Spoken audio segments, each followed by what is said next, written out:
Estamos de regreso y estamos con nuestro invitado en el día de hoy porque vamos a hablar un tema muy importante para la República Dominicana y también se ha vuelto internacional porque vamos a hablar de medio ambiente y me refiero a Alfonso Ureña, secretario de la Secretaría de Medio Ambiente del Partido de la Liberación Dominicana. Bienvenido, Alfonso, a tu programa Rutas y Temas. Muchas gracias por la invitación y aquí apresto para conversar con todo su público. Realmente. Vamos a iniciar con Alfonso Ureña, cómo inició en la vida política y cómo se hizo experto en medio ambiente. Bueno, ya esa historia tiene alrededor de 15 años, desde que soy miembro del Partido de la Liberación Dominicana. Inicialmente siempre yo he estado inclinado en la parte social, inicialmente a través de aportes realizaba como miembro voluntario en fundaciones. Luego constituí dos fundaciones con algunos amigos, una dirigida al deporte y otra dirigida a la educación.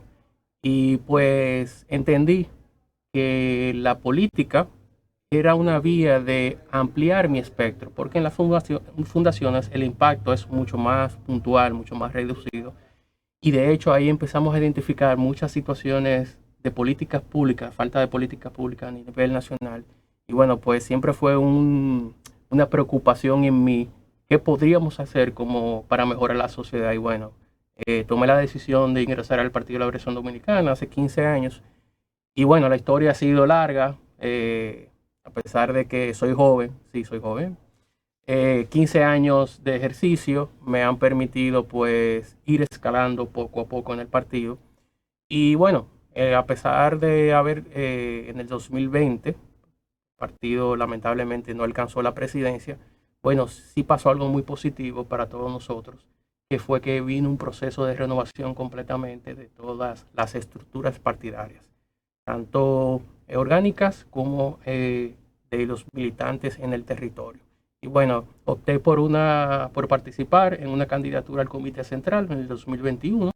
Ahí fue electo a nivel nacional como miembro del Comité Central. Y luego de lo que vino la parte de renovación, como ustedes sabrán, se renovó el comité político, se renovó el presidente, que en este caso fue aclamado el compañero Danilo Medina, y salió electo el secretario general que hoy conocemos, Charlie Mariotti.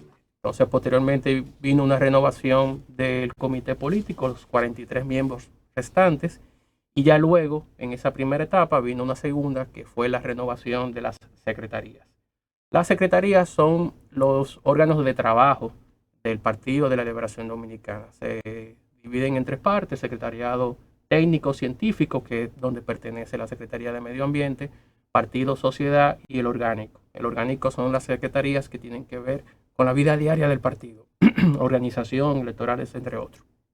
Y bueno, yo con más de 10 años de experiencia trabajando temas medioambientales, yo soy docente universitario de UNIBE, apasionados por los temas de medio ambiente. Bueno, pues entendía que quería participar para realizar una obra desde el partido. Y bueno, pues salí manos a la obra, hacer un recorrido en las 32 provincias a nivel nacional, y gracias a Dios que por el favor del voto del Comité Central, pues salí electo como secretario de Medio Ambiente. Y bueno, ya de ahí para acá han transcurrido 2 años de recorridos en todo el territorio, levantando las principales problemas de medio ambiente que existen, pero también dando el acompañamiento a las acciones que el gobierno prometió que iba a hacer con relación al medio ambiente. Como tú muy bien señalas, el medio ambiente es algo transversal para todo, puesto que es nuestra casa grande. Y creo que una de mis grandes luchas ha sido tratar de aportar, pero también contribuir a crear la cultura de medio ambiente. Sí, tenemos, empezaste diciendo que iniciaste con dos fundaciones haciendo labor social y que dentro de esas fundaciones hicieron un levantamiento de las faltas de políticas que se necesitan para resolver algunos de los problemas. La mayoría de los problemas de la República Dominicana tienen más de 50 años. ¿Qué ha pasado desde ese levantamiento? Las faltas de esa política al día de hoy. No, tú sabes que para implementar o ser un ente de toma de decisión, en un momento dado tú tienes que ocupar las posiciones en el Estado, porque a través del Estado es que se hacen las grandes transformaciones. Y bueno, a eso estamos apostando, a que el compañero Abel Martínez sea el próximo presidente de la República. En mi caso, estoy a cargo de un eje muy importante, que es el eje de medio ambiente, en el desarrollo del plan de gobierno del compañero Abel Martínez, y esas políticas públicas que hemos señalado, pues la hemos empezado a incluir en ese programa de gobierno del compañero Abel Martínez. Y asimismo, de esa misma forma, he incidido en otros compañeros de otra secretaría, bueno, para también dar mi punto de vista. Ustedes saben que las transformaciones se hacen desde el gobierno, desde la presidencia, y bueno, nuestro rol es identificar esas políticas públicas, llevarla a un programa de gobierno, socializarla obviamente con el compañero Abel Martínez, intercambiar algunas ideas en ese sentido y desarrollar un programa de gobierno que Dios mediante vamos a empezar a implementar a partir de agosto del año 2024.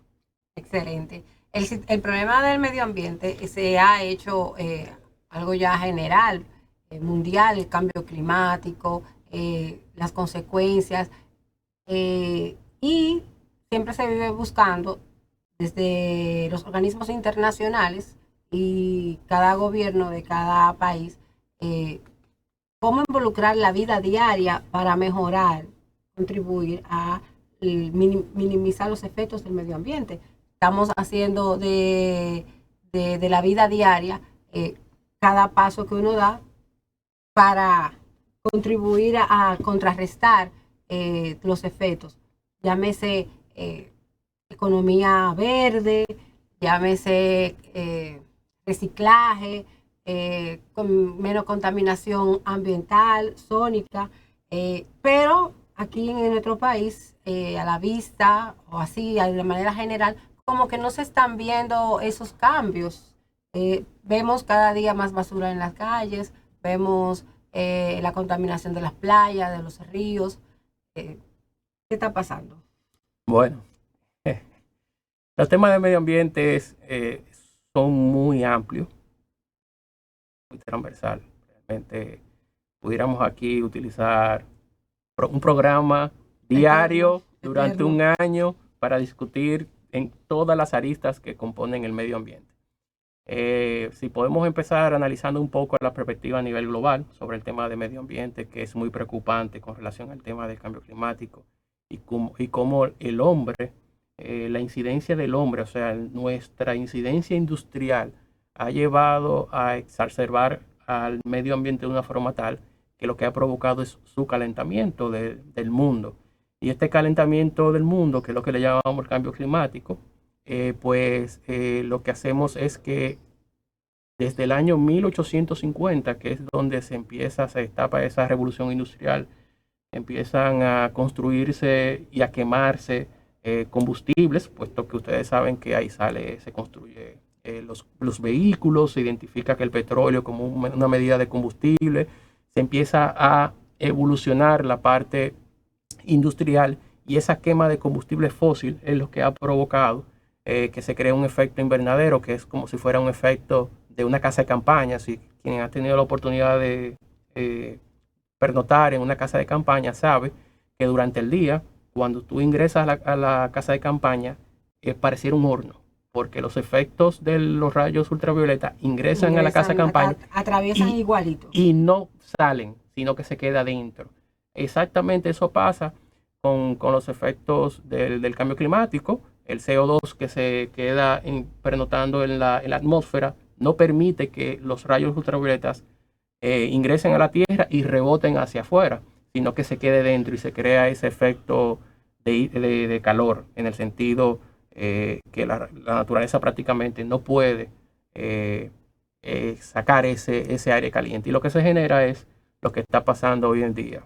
Los últimos 5 años han sido los años más calurosos desde que se tiene registro de medición de temperaturas promedio, que data del 1880. Pero cada año aumenta más. Pero peor aún, el pasado, hace una semana pasó el verano. Este verano ha sido el verano más caliente desde que se tiene esa medición. Pero por si fuera poco, los próximos 5 años van a ser peor. Eso quiere decir que los periodos se van a exacerbar, van a haber periodos más prolongados de sequías, pero también cuando vengan las aguas serán torrenciales como lo que pasó aquel viernes 4 de noviembre. Entonces, nosotros tenemos una perspectiva muy precaria en ese sentido y nosotros como nación podemos atacarlo de diferentes formas. La parte de mitigación, la parte de adaptación y las medidas que son de infraestructura. En la parte de nosotros como país no somos uno de los grandes aportadores para el cambio climático. Apenas representamos el 0.01. Sin embargo, somos entre los 10 países más vulnerables de los efectos del cambio climático porque nos encontramos en la ruta precisa por donde pasan los ciclones. De hecho, recientemente, el que más reciente nos impactó fue Fiona, que nos dio un poco ahí en el área este, aunque Franklin pasó, pero Franklin pasó como tormenta. Sí, Fiona pasó como huracán 1 por todo el este. Entonces, evidentemente, tenemos una situación como país que resolver. En los temas medioambientales del país tenemos a la parte, como mencionas, de los residuos sólidos. Hay una ley que se implementó, que es la ley que habla sobre residuos sólidos, coprocesamiento, que básicamente lo que habla que ya los residuos sólidos no se deben tratar como basura, sino como un residuo que puede ser utilizado, como así mencionaste el tema del reciclado. Aquí en el país estamos todavía en la parte inicial porque le damos mucha importancia a lo que son los plásticos, pero ahí tenemos también el papel, el cartón, el aluminio. Sí, hay un sinnúmero inclusive la parte orgánica, en otros países se utiliza para hacer compost, aquí básicamente no se le da uso. Entonces, por ese lado tenemos un camino largo que recorrer, pero también tenemos la parte de las áreas protegidas. Las áreas protegidas son, como su nombre lo dice, unas áreas que debemos proteger por su importancia en cuanto a los sistemas ecosistémicos que rinden y tributan a la República Dominicana.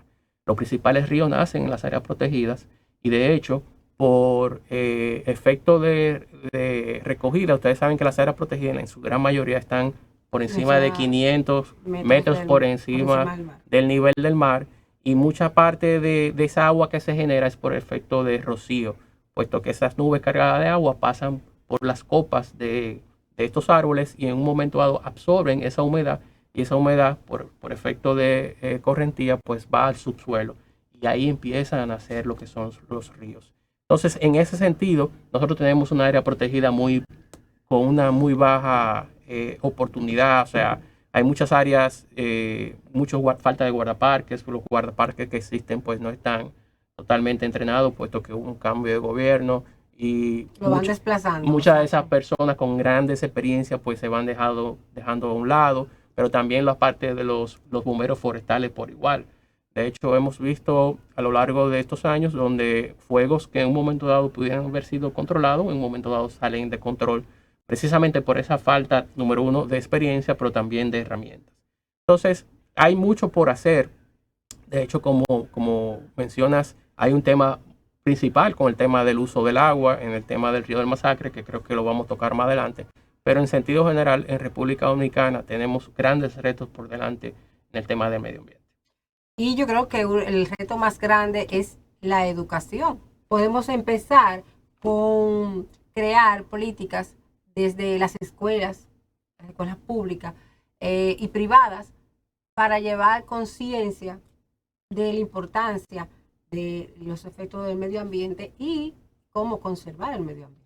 Es lamentable que en el 2020, a octubre del 2020, aparte de que se aprobó, también se implementó lo que es la ley de educación ambiental, educación y comunicación ambiental, que lo que involucra esa ley es que precisamente se imparta materias con referente al tema de medio ambiente desde el nivel primario, secundario e inclusive a nivel universitario. Sin embargo, lastimosamente no se ha podido llevar a cabo la implementación de esta ley. Y como ustedes saben, los conocimientos inician se deben empezar a implementar desde la parte inicial. Los niños deben procrear esa cultura y crear esa cultura sobre la el cuidado y la preservación de los recursos naturales. De hecho, en los últimos años ha habido grupos y organizaciones ambientalistas que han sabido defender los recursos naturales y se han nucleado para defender. De hecho, por ejemplo, tenemos personas en la Placeta. De hecho, recientemente se quiere realizar un proyecto hidroeléctrico en todo lo que es la sierra. Ahí también hemos visto movilizaciones de grupos ambientalistas, en la famosa lucha de la planta de tratamiento de cemento que se quiso construir en Gonzalo, sí, pero también más reciente Loma Miranda. Es decir, hay un grupo de ambientalistas que han llevado la batalla, gracias a Dios, pero también últimamente hemos visto como despertar de la ciudadanía también en ese sentido, y a cada rato vemos denuncias de extracciones de materiales en los ríos, de corte indiscriminado de árboles. Y de hecho, lo principal es que debemos saber que tenemos en nuestras manos la principal herramienta para provocar y crear una conciencia ambiental, que son los celulares. Entonces, todos los que estamos, y ustedes que están también en los medios de comunicación, debemos propiciar porque cada vez más personas pues se unan al llamado de denunciar y preservar el medio ambiente. Sí, yo me refiero a la importancia de la educación, porque como bien dices, es una cultura que se debe crear. Y todo lo que se trabaja en materia de medio ambiente y de educación, se sabe que no vamos a ver los resultados a corto plazo, ahí mismo. Es a largo plazo, a mediano y largo plazo. Para que los niños que están en preprimaria, cuando tengan 10, 12 adolescentes, sean jóvenes, tengan la cultura del reciclaje. Porque es conducta aprendida. Y tenemos una cultura de ni siquiera echar la basura al zafacón.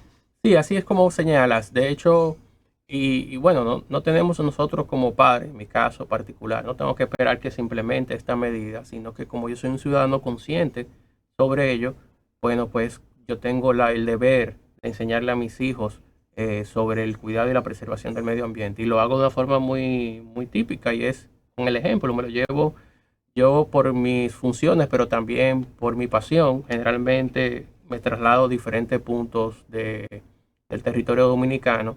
Y bueno, más reciente habíamos hablado tras bastidores. En enero pasado, pues llevé a mis hijos, mis dos hijos más grandes, a visitar la cumbre más alta de las Antillas, que es el Pico Duarte. Y bueno, para mí fue una gran experiencia junto a mis hijos, estar acompañándoles en ese sentido, pero lo principal es que durante ese largo trayecto yo le iba señalando cómo nacen los ríos, cómo nacen los arroyos, esos arroyos cómo van y crean los afluentes más debajo y se forman un río más grande. Y es la forma más creo que perfecta para aprender, que lo vivido. Yo estoy seguro que a ellos nunca se les va a olvidar, y cuando vayan a ver una clase en el colegio, quizás sean ellos los que puedan exponer o explicar sobre eso, porque lo habrán vivido. Y no solamente lo vivieron, sino que lo vivieron en un lugar donde muy pocas personas han subido y han podido vivir esa experiencia en la República Dominicana, que es subir al Pico Duarte. Eso es así.